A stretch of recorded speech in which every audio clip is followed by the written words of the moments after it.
Mark Lundholm! This place was easy to find tonight, I'll tell you that. Come up 101 and turn left when you smell hilarity and humility. That's a good combination tonight. Or coffee, cigarettes, and Red Bull, depending on who you are. I am particularly funny. I've seen this show before. It's excellent. But if you're having trouble with my name, don't feel bad. There was a point in my career where I had never heard of me at all. And that has changed. Tonight we have a great opportunity to look at the darker side of a challenge. I'm going to ask you tonight to take a healthy risk from time to time. This ticket is hot tonight, hotter than a $100 Rolex. That's what you made this show. So this is the place to be on Saturday in Northern California, unless part of your probation involves not associating with known felons. Some of you are not laughing hard enough.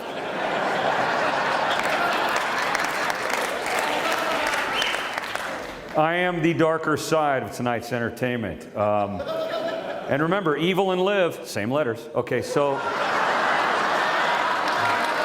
all right. I'm afraid to even look over there in that direction at this point, but you were given a humor muscle from birth.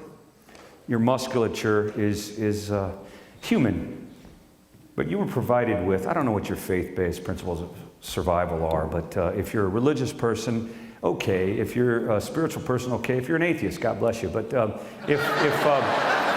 and if you're agnostic, hey, whatever, really. I admire your casual connection and root for your eventual epiphany. So just hang in there and hope something happens, right? So I know, it's funnier than hell, right? Okay, so but you were given, from birth, you were given the opportunity to experience joy primarily in your existence. Before you could talk, walk, describe your feelings, move from here to there. Before you could feed your face to survive or defend yourself against harm of the elements, clean yourself when soiled. Before any of those gifts or tools as human, you had this.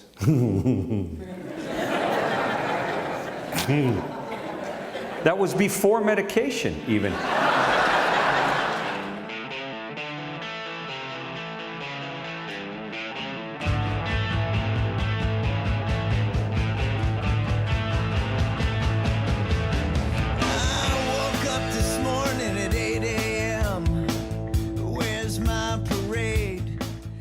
Hey everybody, Mark Lundholm from the Mark Lundholm Show. Welcome back. Some episodes are better than others, just like some days at work for you and a lot of things that we do. Some jokes, some shows are better than others. This one is exceptional to me because I admire the guest. I like every guest I ever interview, and it's pretty much my choice who we're going to talk to. But today, we're going to talk to a friend of mine, Roland Williams. He's a well-documented counselor, interventionist. He's a healer. And the episode's called Teaching Teachers. There's an old saying, those who can't do, teach. Well, what I've learned is those who are doing, teach much better. So I can't pass along to my kids what I'm not doing well as an adult. It feels false. And to them, probably looks fraudulent. One of the questions I want to ask you, noodle on this, have you ever had a teacher that didn't teach well because they weren't doing well? Question being, you can't pass on to somebody something that you don't have a lot of or enough of, right? It feels hollow as a parent, counselor, teacher, educator, friend, to pass on advice or example to somebody when I'm not backing up what I'm saying by what I'm doing. I always like to watch a teacher. You ever had one of those teachers that really you knew that there was a little bit of fraudulence behind that? I've had those parents. I've been that parent. I don't want to be that host today, frankly. Teachers. My mother was a teacher. 33 years a school teacher in the Catholic school system. Because of the infractions maybe that my family spent beating each other up with, I like to say that my mom was a teacher of other people's kids. By the time she got home, she was much too tired. Back in the 60s and 70s, the classroom sizes were huge. 33, 35, 40 kids, sometimes in a single class. That's a lot of work. I remember being a student in one of those classes. There was a lot of kids in there, so it was easy to get lost if you were going to mess around. You can kind of hide in plain sight. I remember in third grade, I'm all ADHD looking around, and the teacher says, Mark, what are you doing? Mark, pay attention. We were learning about the alphabet, some kind of wording, something. And she says, the letter H, how many sounds does it have? Why don't you tell me everything you know, smart guy, about the letter H? And I said, that's Jesus' middle initial. No laugh from the teacher. But I thought, well, it made perfect sense. Now, how many times have you been in school where you heard a question that just stopped your clock? My mother, school teacher that she was the only married teacher in that Catholic school she taught at, the grammar school. All the other teachers were nuns or brothers or ministers. There was a clerical title they each held. Well, she was the only married one. So when it came to sex ed, which they taught in 7th and 8th grade, guess who did the teaching? My mom, sex expert, Mrs. Lundholm. Well, she had that job. Now, she was teaching 7th and 8th graders about sexual education. Very, very raw topic in the 70s, especially for a Catholic school, right? Well, I would have been in my teens then. I think I was probably maybe a senior, junior in high school. So she sat me down with these questions her students had given her to ask for me for some help, because Mom wasn't the sexual expert maybe that they thought she was as a teacher. And I mean, sexual expert, I don't know what that is. I've been an amateur pharmacist, gynecologist, a whole bunch of things in my life. And I'm not an expert on anything healthy. But one of the questions they asked her was, how do you breastfeed triplets? I mean, I thought, that's a brilliant question, made me laugh hard. Another one was, have you ever dated a student? These were questions to my mom. And she said, oh, my God. I said, well, answer that, Mom. And she goes, Mark, stop it. Because the sense of humor in that energy and that effort for us was almost zero. I kept a lot of the humor to myself. A little colorful here, but one of the questions that I remember reading that I didn't pass along to my mom was, have you ever done oral sex? Now, an 8th grader needs to ask that question of a teacher if they're really passionate about learning something. But if I gave my mom that question as we were opening up these papers, it would have fried her to the point where probably the conversation stops. Do you remember trying to learn something and the teacher found it awkward to tell you, or the counselor, or the student, or the parent? Because parents, by definition, are teachers. We're talking about teaching teachers today. Well, what if you're the parent that your parents were and you didn't particularly agree with that teaching style? As a healer, as a teacher, as an example, as a sponsor, as a facilitator, I get to do what I choose as long as the passion is pure and the intent is not harmful. I don't know any teacher that sets out to hurt students, but there's a harm in not answering a question. There's a harm in not wanting to address a question. And the most harm ever done is not being allowed to ask a question. There are two things we learn to say in the mental health recovery world. I don't know, and will you help? The guest we have today, Roland Williams, is, in my opinion, an expert on yes, I do know, and yes, I will help. I try to be one of those guys. He and I are about the same age. We've been in the business about the same amount of time. But Roland is a certified, credentialed healer. Me, I'm a goof. I'm a comedian. I love what I do. I'm not discounting the power I have. But my certificate is humor. His is education and passing on great, great tools. So when we talk to him today, I want you to listen to how he teaches. I want you to listen to his manner, his education level, and his ability to, and I admire this, I try to do this myself, I invite. I'm not going to tell, I'm not going to preach, I'm not going to bang on you. There's no soapbox, there's no pop, pop, pop, pop, pop. There's a saying around some communities and circles and rooms we're familiar with, some of us, attraction rather than promotion. I would rather invite you in than make you show up somewhere. That's always been my kind of layer of love and addressing an audience is, hey, I would come on in with humor, right? I invite you in. Take a look at this. Maybe this is interesting. Instead of, you have to know this because I'm smarter than you, and here's funny, and I know and you don't, and all that blah, blah, blah thing. I'm not going to bang down your door. I'm going to knock on it and hope you open. I got fired about 50 times in my career from other jobs. I was always funny. Funny was a gift, a weapon, a tool, a leverage of language. But here's the thing. I got fired because I was being funny, or I couldn't keep my mouth shut, or I had quick delivery, all those things that make great stage skills for a stand-up comic.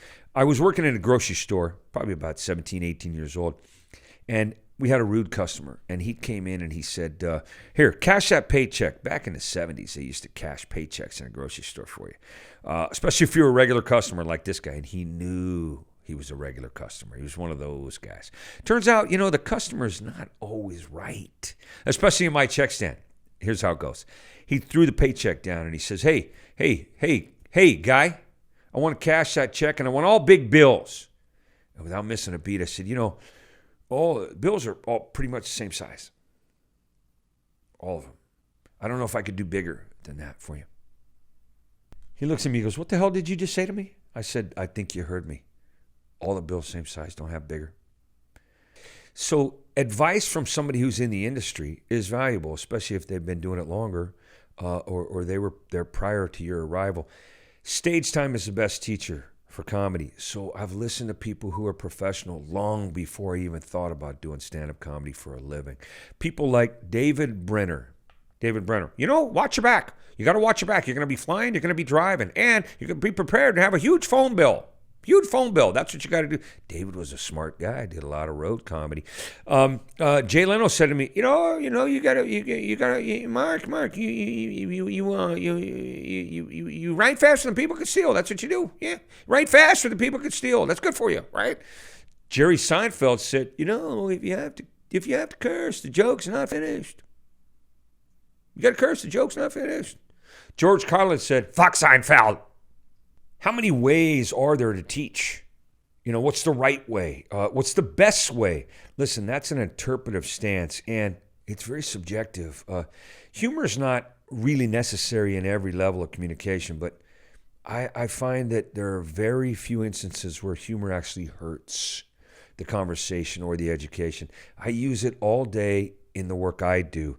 When you're a mental health professional, which I don't consider myself that, I work with a lot of mental health clients. I provide CEs for mental health people.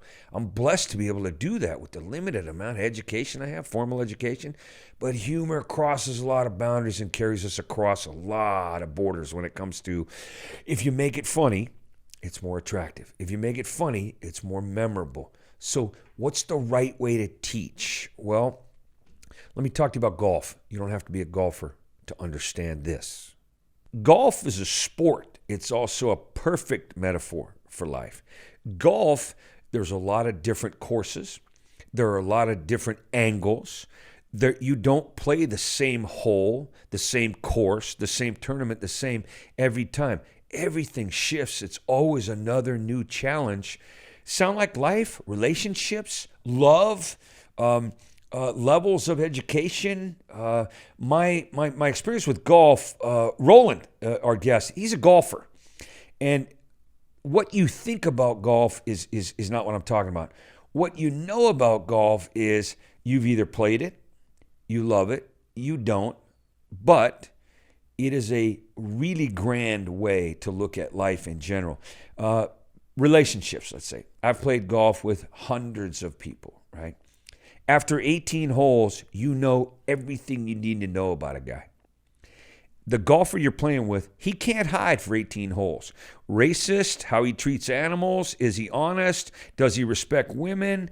Is he belligerent? Anger issues? Does he have ego trouble? Can he accept direction? Is he friendly? Does he root for other people? You can hide for 9 holes or maybe 12 holes.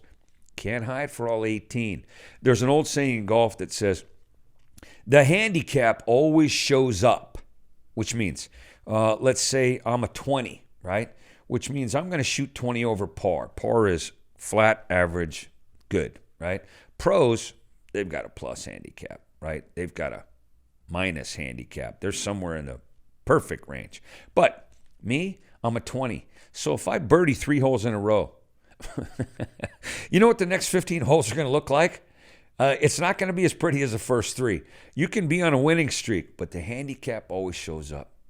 I've always found that to be true in love, in work, in education, personal relationships, friends and family. The handicap always shows up. So if golf's the metaphor, what's the perfect swing? What's the perfect way to teach that swing? There isn't one. You play to your greatest strengths, and you accept challenge, and you do the best you can. And here's the best thing about golf is I'm really only competing with the last time I played golf. I'm the competitor. I'm the opponent. I'm going to do the best me today out on the golf course. And, I mean, anybody who's angry on the golf course always makes me laugh. I can't play with angry people because I don't understand anymore the mentality of, let's see, blue sky, green grass, easy white ball to hit. The wind's not blowing. It's not raining. I'm not under strict advice to quarantine somewhere. I'm out playing golf, and I'm going to be angry about golf in any form. I mean, let's say you have a chocolate sundae for dessert. Are you going to be critical of how somebody fixed it or what they put on it? I don't get it sometimes. Grateful never relapses. Shortcut. Grateful never relapses. How are you going to be ungrateful about something that is teaching you a life's lesson, an experience where you say, you know what? I'm glad that happened. I didn't like it or enjoy it at the time, but I'm so grateful that I got the information on the other side of the challenge or the other side of the hurt. Teaching teachers is probably one of the most unique scenarios I've ever been involved in. But I like watching people learn. I love being able to help people learn. I don't always learn real fast. I have a tendency to have to learn the hard way. I have to be shown. You tell me, fine, I get it. But first thought wrong?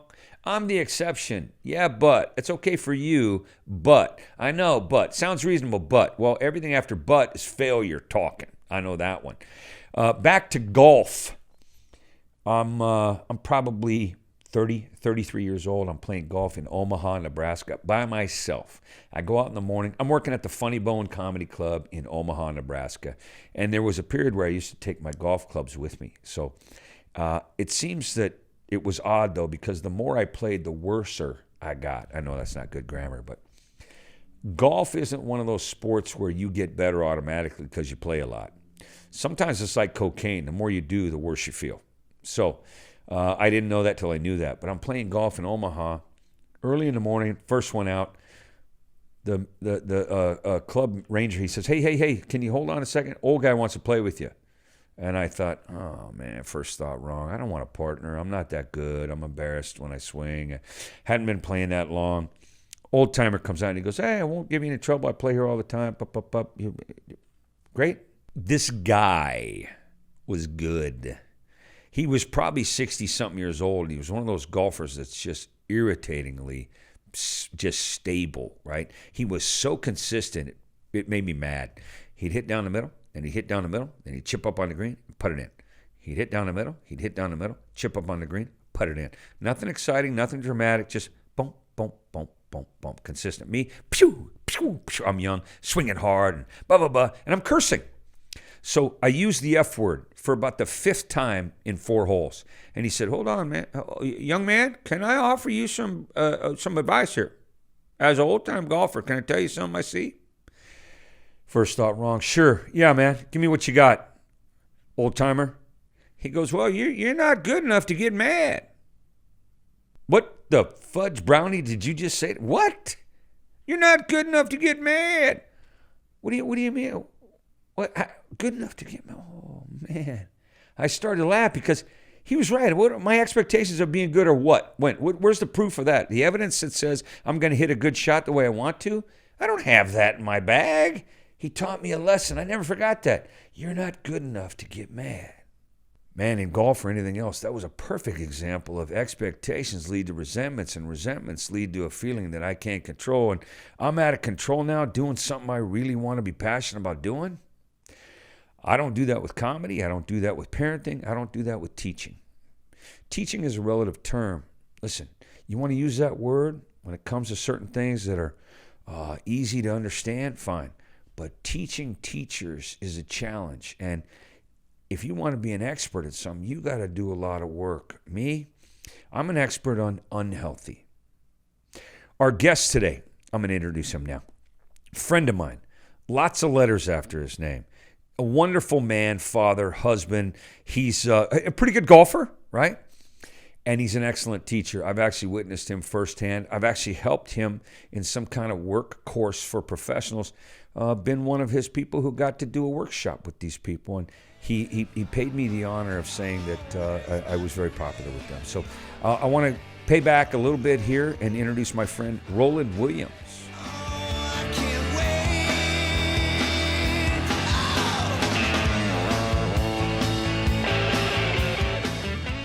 Hey, welcome back. We're always grateful that you joined the Mark Lundholm Show, where we address and or discuss with occasionally a significantly smart guest about a topic. Otherwise, you're left with just my part. And listen, I never graduated from anything except county. But I want to tell you that I'm always glad to see you again. Today, the name of the episode is Teaching Teachers. Every once in a while, I'm exposed to somebody who has the rare skill of educating the educators. The Socrates that raised the Plato kind of relationship where a very intelligent, bright, beautiful, focused human being gets to spread that over the campus of another educational institution or platform that they want to become like that person is. And it goes on, the education, the charisma, the force of nature that some of us can become in a certain arena. One of those guys today I've known for a long time, and I'll be objective today, but it's hard for me because I like this guy. Roland Williams is with us today. Roland, how are you? I'm doing well. Thanks, Mark. Thanks for asking me. Thanks for the really cool introduction, and I'm looking forward to spending this time with you and your audience. I appreciate you making time. We're in the COVID-19 situation right now. Which means that if you're going to school right now, Roland Williams, it's online. How many letters do you actually have after your name? Honest to God. I have to pull out a business card. I have a few. I've been on a mission since I got into my chosen profession, and I learned early on that if I was going to do this, I had to. The clients that I work with deserve to work with somebody that knows what they're doing. And so I started going to school, and there's all kind of different credentials that you can get as an addictions professional, and I got most of them. So I got a whole slew of them. Well, and listen, give the people listening a little bit of or a lot. You take your time. We got all the time in the world here today. We edit this stuff anyway, so you and I are going to look and sound as well as they make us or let us, right? But tell the people a little bit about Roland Williams, where he came from, and where he's at now. Okay. Well, I was born in Germany. I was put up for adoption at birth. I got adopted when I was 5 months old by an American military family. Left Germany when I was 5, moved to Chicago, and I grew up in a very alcoholic, violent home. And when I was 16, I joined the military prematurely, went to Germany. 1 weekend in Amsterdam, I discovered heroin, and that was the beginning of a love affair with me and heroin. I left the military a year later, came back to Chicago with a GED, 17 years old, and a $200 a day heroin addict, and for heroin habit. And for the next 13 years, from the time I was 17 till I was 29, I was a very active and aggressive and committed IV drug addict. And I hit a bottom in San Francisco in 1986 and wound up going to rehab and discovered recovery. this path to recovery, and I've been clean and sober since June 10th, 1986. And when I got clean, and all the smoke cleared, and I realized that I didn't have much to do with my life. I hadn't done much before then except use. I like they say in the rooms that I live to use and use to live. The smoke cleared, and I looked around, and I didn't have any career skills. I didn't have any work skills. I didn't have any good connections. I didn't have anything to look forward to. The one thing that inspired me was a counselor that I had when I went to rehab. His name was Richard Lindsay, and he was an older gentleman who had went back to school in his 40s and got an LCSW, and he was 10 times slicker than I was, and he was using his brain power to help people instead of hurt people. And I thought, that's what I want to do. I want to be like Richard. I want to help people. I'm tired of hurting people. I wanted to switch hats and take off the black hat and put on the white hat. I wanted to change teams. I wanted to stop being a bad guy and be a good guy. And so in 1986, you didn't need any credentials to be a counselor in California. All you needed to do was be able to talk AA, Alcoholics Anonymous language, or Narcotics Anonymous language, and I was good at talking. And so I was hired as a counselor when I had 6 months clean and sober with no credentials and no experience, because I could talk the recovery talk. I wasn't walking the recovery walk. I wasn't living the recovery life, but I was talking the recovery talk. So I was carrying the message way before I had the message. And what happened was that when I had about 13 months clean and sober and 7 months working as a counselor, I had a client point out to me that I was an imposter. I had a client point out to me that I didn't know what I was talking about, and I had absolutely no business trying to help people who were fighting for their lives. And he pointed that out in a group. And I had about 10 clients in that group that I was facilitating. And the client pointed out to me, what he said, I used to beat him up verbally every time he opened his mouth in my group. It was my group. It was my damn group. And this guy was a movie star, handsome Mexican guy. He owned his own business. He had a cell phone before cell phones came out, and he had a master's degree, and he had a truck with his name on the side of it, and a big gold bracelet with his diamonds with his name on it. And I couldn't stand his ass. Every time he said something, I roasted him. And one day I said something to him, and I learned in retrospect that what happened is that I was jealous of him. I felt insecure because I didn't have any real credentials or any right to be there. I knew I was faking it. And he took the spotlight from me in my group. It was my group.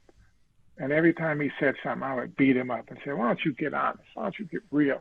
And one day I beat him up real good after he said something. And he looked up at me, Mark, and he said, you know what, Roland? He said, every time you give me feedback, I never feel like you're trying to help me. I feel like there's always a put down, it's condescending, it's patronizing. He said, I don't think that you really are trying to help me, man. I think you get some sort of sick satisfaction out of putting me down. He said, I don't think that's healthy. I think you ought to take a look at that. And everybody in the group looked at me and said, yeah. And I was exposed.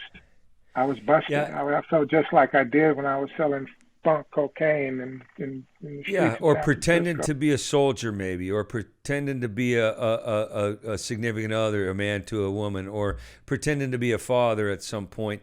And I'm not talking without some kind of experience there, but I know you can sling it. I've heard you. For the audience out there, there's a few people out there who know what Roland says when he says in the rooms, or there's certain phrasing he uses that sounds familiar because we're in a certain kind of club. I'm a 12-step guy. Roland has told you that he's familiar with that stuff. Without being specific to any kind of, nobody here is worried about anonymity or anything like that. We're not talking about all the things that people use to separate each other, you know that AA is separate from NA, separate from OA, separate from GA, separate from no A, right? All those things. Well, if you're listening out there, I want you to know that I have a personal experience with listening to Roland speak to A, clients, B, peeps they would call it a jury of our peers in some circles. Counselors. I've watched Roland teaching the teachers, and he can sling it. And so for him to be intimidated, or for somebody like you, Roland, to be intimidated by somebody in a group you're trying to help, that must have been a real slap in the mouth.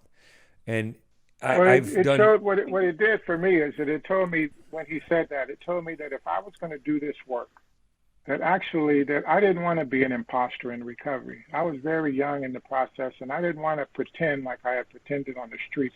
And if I was going to do this work, then I needed to either quit, give it up, and let somebody who knew what they were doing do it, or I was going to be the best I could be. And that's what started me going to school. That's what started me deciding to go to school and learn how to be a professional in this business. And think back to the late 80s, or you said 86, yeah. So 6 months in, can you imagine now the way the industry is, hiring a counselor who's got 6 months clean and sober, and that's their rep, that's it, that they're going to run group? I mean, that's a powder keg, right? Absolutely. So my question to you is, did you ever do any running around? You said you were San Francisco, hit bottom there. I was an Oakland kid, hit bottom there. Did you ever do any running around in Oakland when you first got sober, when you first cleaned up? Oh yeah. I had a lot of friends. Okay. You know, the whole San Francisco Bay Area was a network of recovery back then. Yeah, and it was when I got here in '88. A couple of years behind you in the recovery process in the Northern California Bay Area. Do you remember a guy named Ray Peterson? Mm-hmm.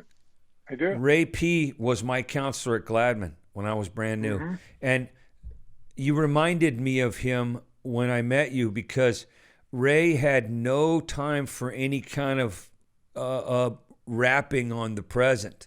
He didn't gussy it up. He didn't pretty it up for you. Ray P. said, okay, that's fine. Why don't you just listen for a minute, Mark, instead of talking? He says, because I never learn anything when you're talking. And you don't listen, so I'm never learning anything. You're wasting my time. Ray had an art to putting you down. So you talked about it. When we want to help somebody and we want to put them in the place of, hey, don't talk to me, listen to me. Or you can go ahead and tell me what you know, new guy, but remember, what you know got you new, not now. What you know got you this seat in front of me. So Ray P. had two things he would say to me in group that always snapped my chain. As the little Rottweiler puppy I was, trying to piss on everybody or bite your leg, you know. I was a mean guy when I got clean. I was too scared to be nice. I remember when you first got clean, and I thought you were pretty cool right from the gate, brother. Well, that's the nicest thing that somebody said to me in a long time. But most of that might have been that $100 fake Rolex smile we put on, you know, to get through the next 8 minutes of my fear or pain. I could sell some stuff, but I appreciate that. And I tried as best I could to be nice like the other folks in the room. But Ray would say two things in group at Gladman. It was a psych hospital. I was there 5150 for a couple of days. My introduction to recovery was, a wet blanket that I had soiled because they're not going to let me up out of their strains. That's the kind of come-to I had. And I needed that to get my attention. But Ray had a way of saying something in group, two things he would say, and tell me how this hits you. He would say, share an opinion with you. That was his lead into, I'm going to tell you something about me. I'm going to tell you personal experience. I know what the book says. I know what the teachers say. I know what Bill W. said. I know what the counselor code tells me to do. But Ray P. was going to tell me about Ray P. Every time he said, share an opinion with you. And then he would say, not everybody needs the 12 steps. They're already on a good place to make amends and show up for what they promised. Every time he said that, I would clue in.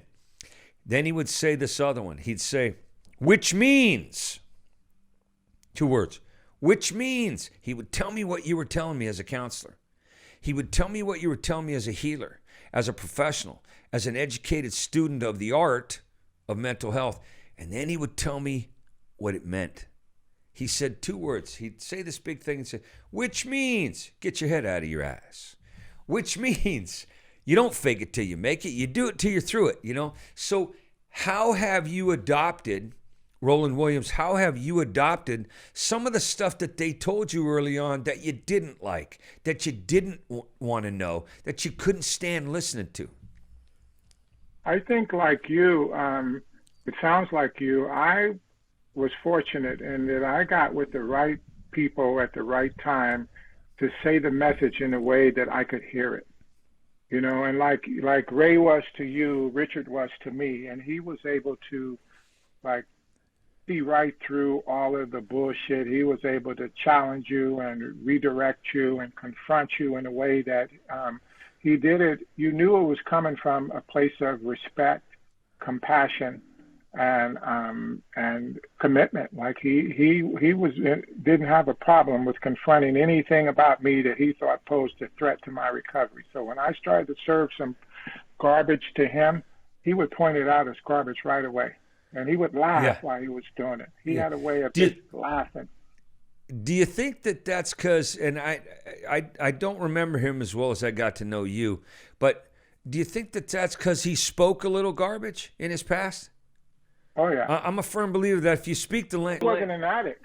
This guy wasn't an addict. Yes. He taught me that you don't have to be one to help one. He taught me that it's the message and not the messenger, and you can get the message from anybody. And that was an important piece of information for me. Yeah, in group, I like to tell people, hey, did you care? Did you ever care who your dope dealer voted for, or what kind of school he went to, or cars he likes, or family he has? Do you even care about that he has a name, a title? He's a dope man. What are you going to ask him past, hey, you the dope man? Yeah, go. Let's go. So the counselor is like that, a hope delivery guy. Roland Williams, some other people I know, he's the hope man, right? A big bag of hope that doesn't run out. And do you care what his personal opinion is if he's got good hope? Just grab it and go, man. So there's a needy type of client, individual that wants it explained to them logically, rationally. What do you say to the family or the patient, inmate, soldier who's addicted? What do you say to them about trying to figure it out? I point out to people that it's a process. It's a marathon, not a sprint. That people have to unlearn as much as they have to learn. That similar to what you said, that in some cases people's best thinking got them in the situation that they know. I've heard said that a fish doesn't know he's in the water until you take him out of the water. So, you know, a lot of people have no clue. I look back in retrospect at my own life, like I didn't know what I didn't know. I didn't know how misled and misguided and misinformed I was. And so, but I knew it wasn't working. And I remind people to start from there. Right now, it's not working. And I didn't come to your house to get you. You came to me. I didn't come knock on your door and say, hey, Joe, why don't you come and get some support from me? You came looking for support. And what's interesting for me with people in treatment and that a lot of times people will come to treatment and they'll make two big mistakes. They'll spend a whole lot of time in the program trying to convince people that they're okay. You know, they spend the whole time that they come trying to convince everybody that I'm okay and I got it together. And then they will defend their right to continue to do the behaviors and to have the beliefs and the attitudes that kept them sick in the first place. They'll fight to hold on to that. Yeah. And getting people to understand also that I think that if you believe in a higher power, you should believe in a lower power. And we have like a battle going on in our head, all of us. Addicts, non-addicts, human beings have a battle with this one part of us that wants to do the right thing and the other part of us that does not want to do the right thing. And at any given, you talk about that in a lot of your work, about this internal dialogue that comes on. You talk about first thought wrong, you know, and this guy that's talking, telling you one thing, and we have to talk back and find a voice to talk back to that other part of us that in the beginning is real powerful. At least, and in the beginning, confusing. You said you don't know what you don't know. You grew up being adopted has its own set of trauma circumstances. Why me? Why not me? Why not them? What happened? And that question, that at least confusion. I'm a huge believer that most addicts, and listen, I don't have any letters after my name. And I am so, we worked together recently at a conference where you were generous enough to ask me to participate and do a couple hours of humor-based kind of, let's lighten up because this is a heavy deal. That's always one of my favorite stops during the year is doing that work for professionals. But you're a teacher of teachers.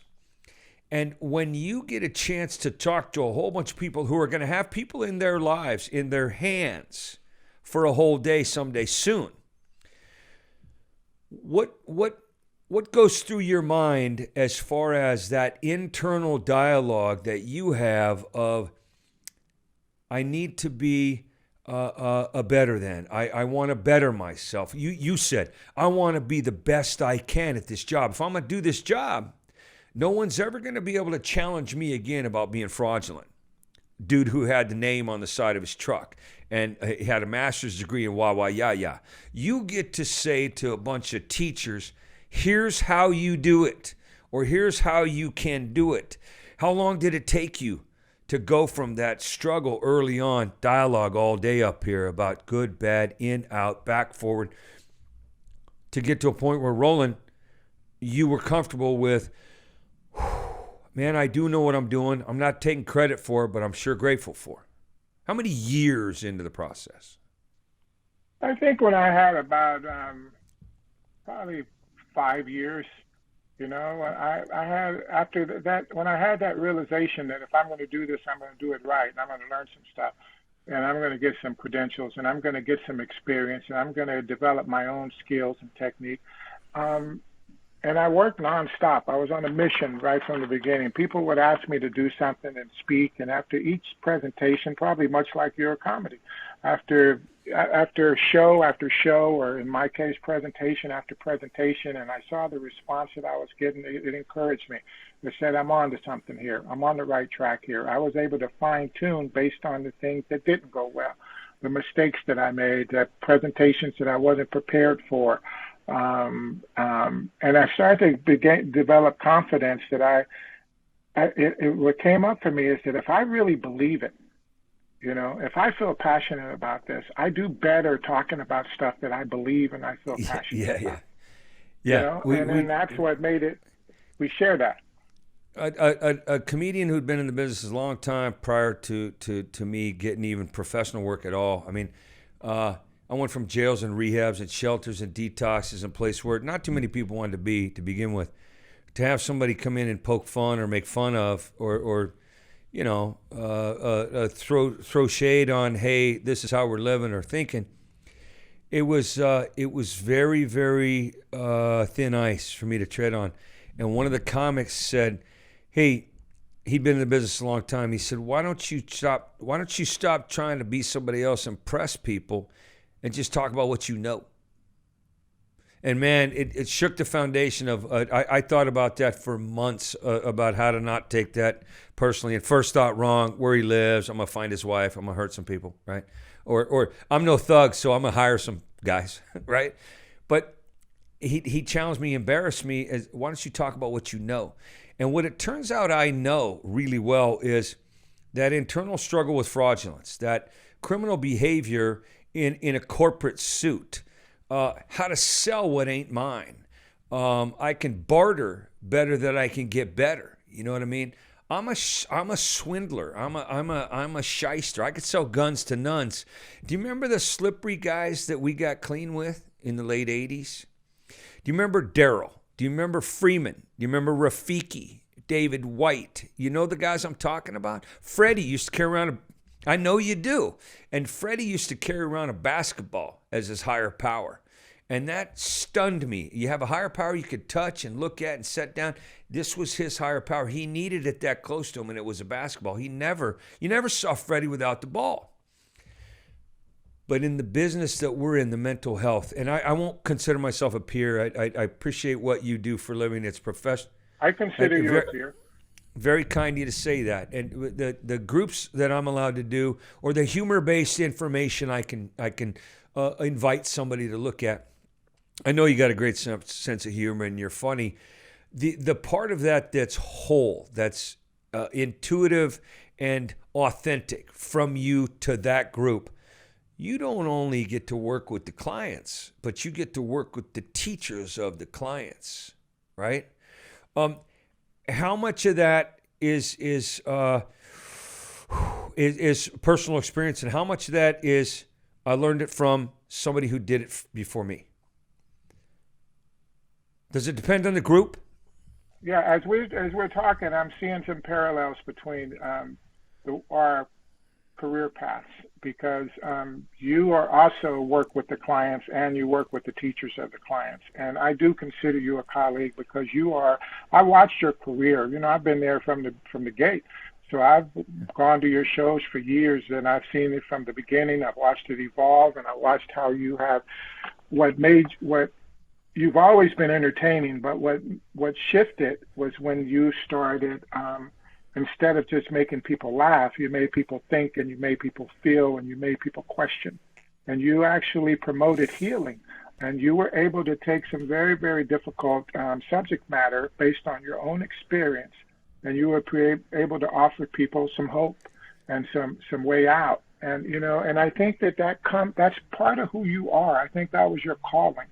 And I think in many ways, what I learned is that I have a belief that I feel passionate about, that people can recover. I have a belief that if we're going to try to work with people, these people are fighting for their lives, and you know that. Yeah. And that comes out in your work, that you realize what we're up against. You'll get tear up as you get in touch with the fact that these people are fighting for their lives. And if we're going to work with them, then we have a responsibility to try to give them a way out, to give them some direction, to give them some support. And that comes across in the work that we do. And you either believe that or you don't believe that. And I recognize, just like you recognize, that it's not one size fits all. That it's what works for what keeps me and you clean might get somebody else loaded. So we can't go in there with a predetermined agenda, is that it's either this way or the highway, and I see that in your work also. Such a great point, because I wouldn't have thought of asking you this till you said that. But the intuition versus intention. When I walk into a room and I'm working with the wounded animals, the front line of the disease, which says, I'm going to take all you got and more than you think you know you got. I'm going to take it all. And you're going to donate it to me. That's how badass I am as the disease, the addiction that we're facing head on. And I walk in there with an intuition of, okay, it's go slow. There's a lot of trauma. We can smell kind of threat there. If I walk in with an intention, I'm that guy who's going to do a bad job because I want to do it my way, and I got a predisposed idea of that. Let me ask you a question along that line, because I know you've been doing this a long time, forever. You've seen the landscape change. Currently, what's the biggest change in the industry, or the most recent change in as a healer? What's the current climate in the mental health addiction business? Well, the thing that I have, to be honest, Mark, I'm glad that I'm pretty close to the end of my career. I'm planning on working less instead of working more. And the landscape has changed considerably. And what we're seeing right now is this medication-assisted treatment, this huge movement to promote medication-assisted treatment as the panacea to this so-called opiate crisis. This opiate crisis didn't become a crisis until it starts seeping into the suburbs, because there's been an opiate epidemic that's happened in the hood and in communities that I grew up in for decades. But now it's a crisis, and so the solution to the opiate crisis seems to be more opiates. And so what the big push is to have people be on opiate maintenance opiates indefinitely. And what they're saying to people who have been promoters of abstinence-based treatment is that the message, the subtle and not so subtle nowadays message, is that abstinence-based treatment doesn't work. It's antiquated. It's outdated. It's unfair. Why are you subjecting people to that? You have terrible statistics. Why don't you let people have a little bump every day? It'll help them to get through the day. It'll minimize their cravings. It'll help them get a job. Why are you subjecting people to this failure-based treatment model? And so the people that are manufacturing the drugs have also been the people that have, in many cases, that have manufactured the drugs that have kept people got people addicted in the first place. So the producers of the opiates are also producing the opiate drugs for the maintenance. Did you ever have a heroin dealer that sold meth or cocaine also? Oh yeah, of course. I'm gonna break your leg and then I'm gonna sell you a wheelchair. You know, that's the message. Oh man, insurance companies, counties, addiction physicians. I mean, it is huge the way they're promoting this. And I do want to say, to be fair, there is a case for it. There are some people that ought to be on medication-assisted treatment. There are some people that need that. I'm not saying that it's all unnecessary, but I'm saying, how do you decide who's a good candidate for maintenance opiates? What is the message there? It's like telling people that you can't get clean.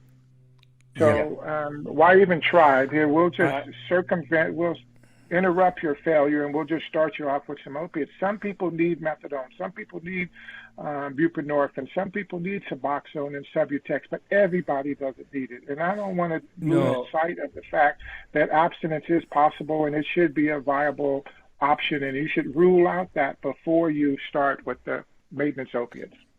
Would you say, and I'm a huge believer in this, I'm prejudiced right now, I'll tell you that before I even ask you the question. I'm prejudiced about this particular case, but it's a case-by-case basis. One size don't fit all, ever.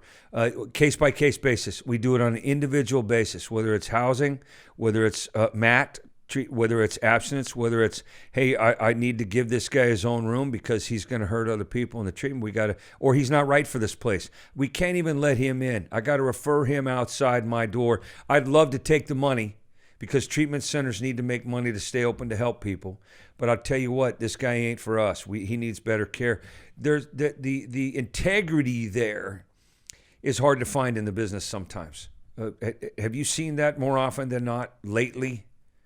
Because it seems to be about heads in the beds, and there's a lot of MAT, and insurance companies support MAT, and they love IOP, where residential is a little scarier to them and a lot more expensive. So let me be devil's advocate here. I love you and I'm on your side, but let me be the other side just for a second here. So because you got it a certain way and you're from 1986 and maybe old school is what you know, why wouldn't you recommend that? What if that's outdated and doesn't work anymore? Well, I think that, I know for a fact it still works because I'm still working in the business, so it still works. And again, I think that there's a place for MAT. I just think they're pushing it too hard. I think they're pushing it too hard, and I think they're maybe intentionally, maybe not intentionally, sending a message that says abstinence is not a reasonable goal. And I think that in some cases, people's allegiance has been compromised because of financial gain. You know, it's big business.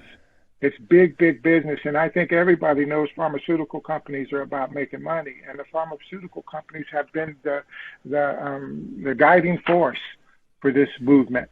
And so, and I don't see it getting better. I see it getting worse. You know, people are counties around this country are being mandated to offer MAT as a first line of defense against addiction. And for me, it didn't work. I needed that cold turkey, not slow turkey. We call MAT a little bit. I needed that. I'm just going to stop. I literally gotta yank the plug. There's no more kind of lower the wattage, slow down the acceleration. It wasn't about that. There was no gradual for me. I got to stop or I'm gonna be dead. Now I know that, but for me, and I'm on the side of, hey, you know how I know it still works is because it's still working. I mean, that was your line there, and you and I are kumbaya there. I get to say I am evidence-based practice for abstinent, 12-step, passing on to the next brother. I am evidence-based practice. You need more evidence is that you keep looking, but I'll tell you right now that I know how to stay stopped. I know how to stay stopped in the addiction business when it comes to chemical, and it doesn't include more chemicals. It includes telling the truth on myself, helping another one, and showing up because I said I would, and all that stuff that normal, regular, average Joe does on his own without any kind of 12-step program.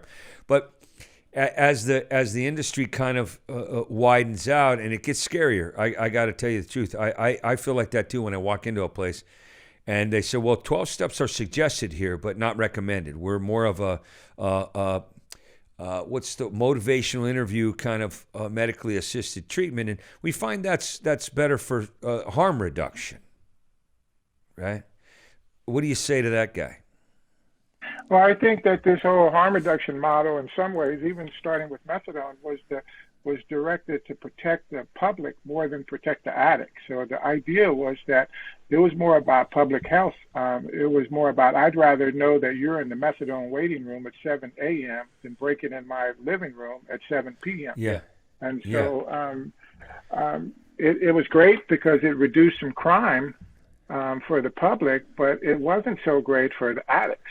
And so, again, I do want to say, I think in all fairness, I would say that our experience, yours and mine, and many of people, thousands and thousands of people who have found success in abstinence-based recovery, there's probably, at least that many people who need something other than that. So I don't think it's black and white. I don't think that it's black and white. And I think one of the problems is that we have been, as abstinence-based promoters and providers, we've been so black and white and said it's either our way or the highway, that if you're not doing it like we're doing it, you're not in recovery. And then these guys are coming in saying the same thing. It's either our way or the highway. And if you're not doing it their way, it's bunk, and our way is the only way to go. I think there needs to be some dialogue or some compromise that says, look, this still works. That may be the right thing for you. But this is still an option for some other people. Don't discourage people from pursuing abstinence to promote what you're selling. And we need to not discount that. Some people may need medication-assisted treatment because they've tried abstinence and discovered that abstinence doesn't work for them. So I just think that that dialogue isn't happening. I think we're being kicked to the curb. Yeah, not enough. I do some work with a organization, Wholehearted.org. Wholehearted.org. If we're going to put together a panel about things just like this, and you're going to be invited. I'll just tip that right now because we've already talked about it. I want to know on the industry in the industry on the topic of current climate of the industry, or Roland Williams teaching the teachers. Any last word on that kind of thing coming from you, the expert that you are, the letters after your name, the work you've done, the education you've achieved? Any final statement? In terms of the work that I do, in terms of the people that I work with, my absolutely. Yeah, I just think, for one, everybody shouldn't be doing this work. So everybody's not cut out for this work. And, like I talked about in the beginning, when the client pointed out to me, what I realized is that my own issues were preventing me from helping other people. I had a good intention. I wanted to help people, but I needed some help myself. And so I think it's really important for people to look at themselves now, because people can, you talked about trauma earlier, people can inadvertently re-traumatize someone. And so that's important to know what you bring to the table. And I think that it's important for people to have compassion and wisdom. Teddy Roosevelt said, I don't care how much you know I don't care how much you know if I don't know how much you care. So I think a lot of us come into it with compassion, but we don't have the information. So that means you have to go to school. You have to learn some stuff. You can't just shoot from the hip and just say what comes to your heart. You need some knowledge, some information. And knowledge alone won't give it to you, because knowledge without compassion doesn't work. And then you need some discipline. You need some discipline, meaning that, you have to stay committed to this process, and you have to be careful about what comes out of your mouth. And you got to be careful about your action or your behavior, because we're working with very vulnerable people, you know. And so what I try to teach people working that are going to work as counselors, to get some knowledge, maintain your compassion, and practice some discipline.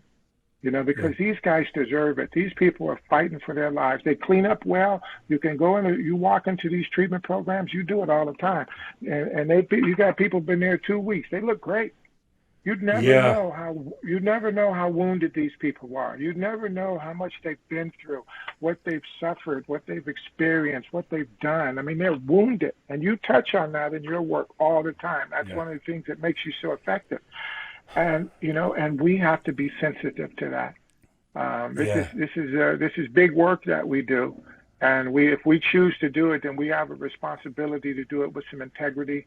Don't get blinded by the money. You know, as you know, I've been working in the private industry for my whole career. You know, I've been around some big money players, and a lot of people get caught up in the finances, and then they lose their way. The money takes over. They lose their way, and it's a tough pill to swallow. It's heartbreaking sometimes when you're on the receiving end of that, or if you see it, you witness it. Somebody that you held on such high esteem, and then you see that they sold out for the money, and often at the expense of the clients. Yeah, and I've watched the status or the money or the title or the attention pull people away, and at times, to be real honest, in my career, I've been pulled or yanked on, and man, it's that conversation up there between first thought wrong and the next 15 things I say to myself about, wow, that sounds good, looks good, feels good. It's almost candy for me, but it's not going to feed me for very long. And I always come back to, am I doing this for me or am I doing this for us? I know you're an us guy. What I appreciate about you is that, what I love about you, Mark, is that throughout all your success, you're still Mark. And when I see you, and it's not just with me, when I see you with me and when I see you with other people that we know in common, you're just a regular guy. You're still the same guy. You'll come up and with a smile and a hug and be supportive and be authentic. And that hasn't changed you over the years. And I've watched you walk on stage and come right back off the stage and be Mark. That's a cool thing to hear. I probably needed that today. Thank you. So I asked this question of every guest, and you were exceptional today, man. I got to tell you that. I love you, brother, back always. Question: 5 years from now, in a perfect world, where are you and what are you doing? I'm doing art. I'm painting and drawing, and I'm playing with my grandson and my wife. We will have been married 35 years in 5 years, and we will probably have some place on some island in addition to where we are now. And I'll maybe write some more books and do a few classes when I want, and play as much golf as I can, maybe break 80. Wow. All right. You're talking about scoring that age, right? Right. Both. Yeah. No. And let's play soon. When this shutdown stops, there's some other things. We can actually have a hug sometime. So this time, honest to God, no boundaries, no limits here. Shameless plug for Roland Williams. What do you got? Go. Well, my website is RolandWilliamsConsulting.com. That's easy to remember, RolandWilliamsConsulting.com. And what I do primarily work-wise is that I do interventions, and I work with individuals in a kind of customized way. So I work with individuals and families in a way that I become their go-to kind of expert treatment/recovery guy. I do interventions. I help get people in treatment. I collaborate with the treatment agency that they're in. I work with the family and the client. I do relapse prevention work. So I do kind of a customized one-on-one work with people. I also have a couple of books. I just recently, the original one has been updated, but Relapse Prevention for African Americans. Like I said, I grew up in the south side of Chicago, and my neighborhood in Chicago looks like a war zone. And it's been devastated by addiction. And so I wanted to do something for that community.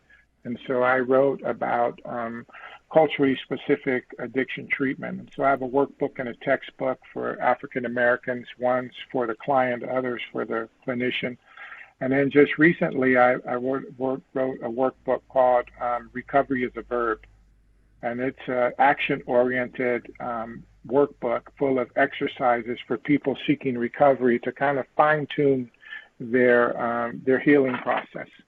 And it's not in lieu of other models like 12-step models. It's just out of my years of experience as a program developer and a treatment provider, I've learned a lot of exercises and techniques that work. And so the book is full of those.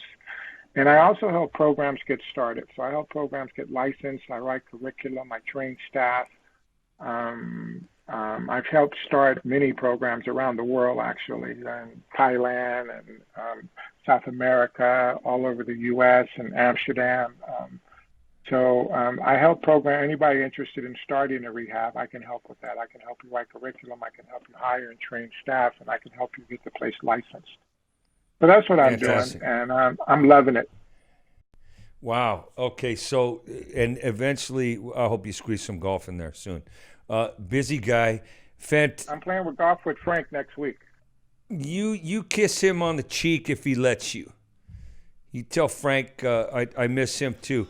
Fantastic stuff from a fantastic man. That's my friend, Roland Williams, consulting.com. Please look him up. He'll be worth your time. Thank you, brother, for being with us today. Love you. Thanks, Mark. Thanks for having me. I love you, too. All right. See you soon. Okay.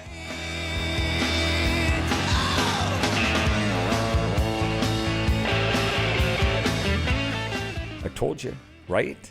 Right? Wasn't he good? Roland Williams. Look him up, please. And as always, I want to leave you with a shortcut. If you have a gift, you have to give. If you know something, you can show somebody something.